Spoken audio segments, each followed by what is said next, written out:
அஸ்ஸலாமு அலைக்கும். Welcome back to my channel. என்னடா இன்றைக்கி நான் வந்திருக்கேன் அப்படின்னு பார்க்குறீங்களா? குட்டீஸ் 2 பேருமே வரல. நான் தான் வந்து இன்றைக்கி ஃபுல்லாமே பேச போகிறேன்.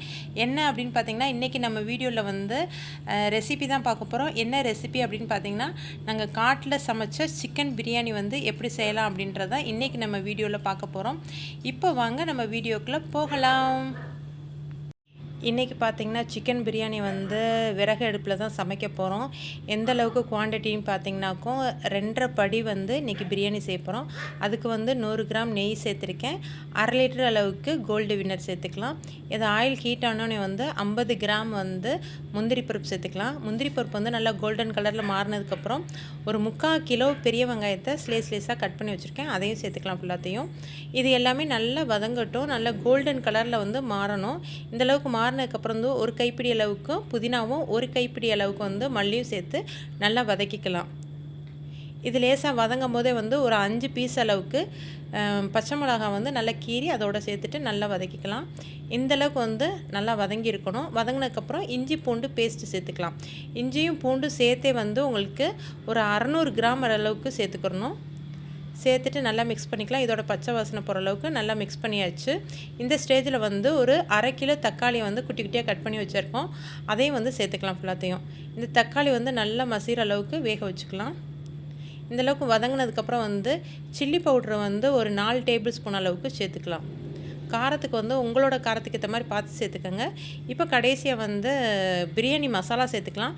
பிரியாணி மசாலா வந்து 100 கிராம் அளவுக்கு சேர்த்துருக்கேன். இது எல்லாத்தையும் சேர்த்துட்டு நல்லா மிக்ஸ் பண்ணி விட்டுக்கலாம். பிரியாணி மசாலா சேர்த்து ஒரு தடவை வந்து நல்லா மிக்ஸ் ஆனதுக்கப்புறம் வந்து நம்ம எடுத்து வச்சுருக்க சிக்கனை சேர்த்துக்கலாம்.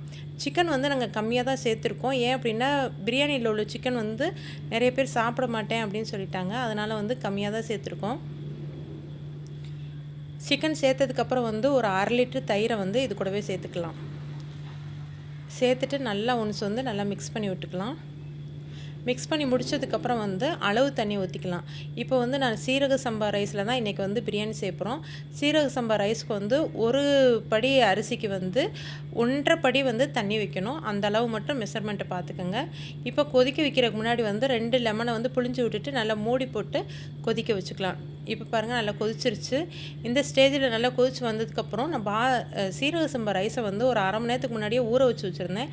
அதை வந்து தண்ணியை வந்து ஃபில்ட்ரு பண்ணிவிட்டு அரிசியை ஃபுல்லாமே சேர்த்துக்கலாம். நம்ம எப்போவுமே வந்து நீங்கள் பிரியாணி செய்யும்போது அரிசியை வந்து ஒரு 1/2 மணி நேரம் ஊற வச்சுருங்க. எந்த அரிசி செஞ்சாலுமே வந்து ஒரு 1/2 மணி நேரம் ஊற வச்சு செஞ்சீங்க அப்படின்னா உங்களுக்கு சாப்பாடு வந்து சூப்பராக இருக்கும்.